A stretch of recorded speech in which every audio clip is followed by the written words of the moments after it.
Hello दोस्तों, आप सबका मिस्टर लेवल यूट्यूब चैनल में स्वागत है। अगर आपने कभी भी CBC complete blood count test कराया है तो अपने रिपोर्ट में जरूर आरबीसी देखा होगा, लेकिन बहुत से लोगों को आरबीसी के बारे में पता नहीं है। इसका मतलब क्या होता है, इसका काम क्या है, अगर ये कम या ज्यादा हो जाए तो इसका मतलब क्या होता है। तो आज भी इस वीडियो में हम आरबीसी बारे में बिल्कुल आसान तरीके से डिटेल में समझेंगे। तो चलिए शुरू करते हैं।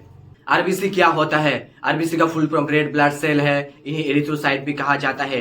ये हमारा ब्लड के सबसे ज्यादा पाए जाने वाला सेल होता है। इनका रंग लाल होता है क्योंकि इनके अंदर हीमोग्लोबिन होता है।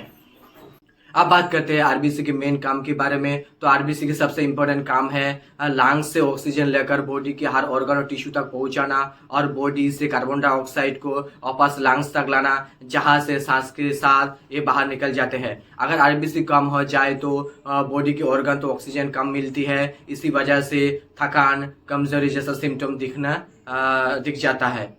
अब बात करते हैं आरबीसी कहाँ बनती है। आरबीसी हमारा बोन मैरो में बनती है। आरबीसी बनने के लिए कुछ जरूरी न्यूट्रिशन और हार्मोन की जरूरत होती है, जैसे कि iron, vitamin B12, folic acid और एरिथ्रोपोइएटिक ईपीओ हार्मोन, जो हमारी किडनीज बनाती है और बोन मैरो को नए आरबीसी बनाने की सिग्नल देती है। अब बात करते हैं आरबीसी कितने दिन तक जिंदा रहते हैं और आरबीसी की एवरेज लाइफ टाइम के बारे में। एक आरबीसी की एवरेज लाइफ लगभग 120 डेज होता है। उसके बाद पुराने आरबीसी स्प्लीन और लिवर में टूट जाता है और बोन मैरो उनकी जगह नई आरबीसी बना देता है। यही हमारी बॉडी लगातार पुराने आरबीसी को रिप्लेस करती रहती है। अब बात करते हैं आरबीसी के नॉर्मल रेंज के बारे में। तो नॉर्मल आरबीसी काउंट एज और जेंडर के हिसाब से थोड़ा अलग होता है। एडल्ट मैन की 4.7 से 6.1 होता है। एडल्ट वोमेन की 4.2 से 5.4 होता है।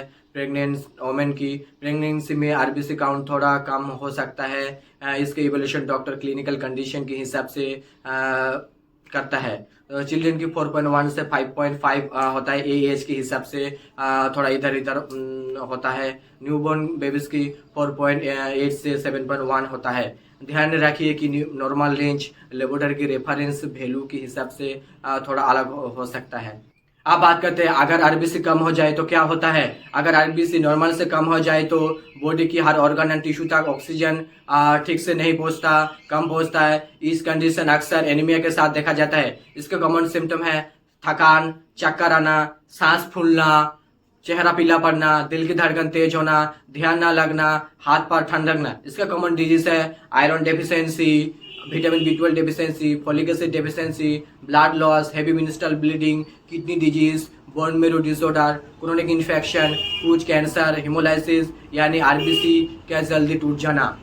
अब बात करते हैं अगर आरबीसी ज्यादा हो जाए तो क्या होता है। अगर आरबीसी नॉर्मल से ज्यादा हो जाए इसे पॉलीसाइथेमिया कहता है। अगर आरबीसी ब्लड में ज्यादा हो जाए तो ब्लड का थिकनेस बढ़ जाता है, इसे गाढ़ा होता है। इस वजह से ब्लड क्लॉट होने के चांसेस बढ़ जाता है।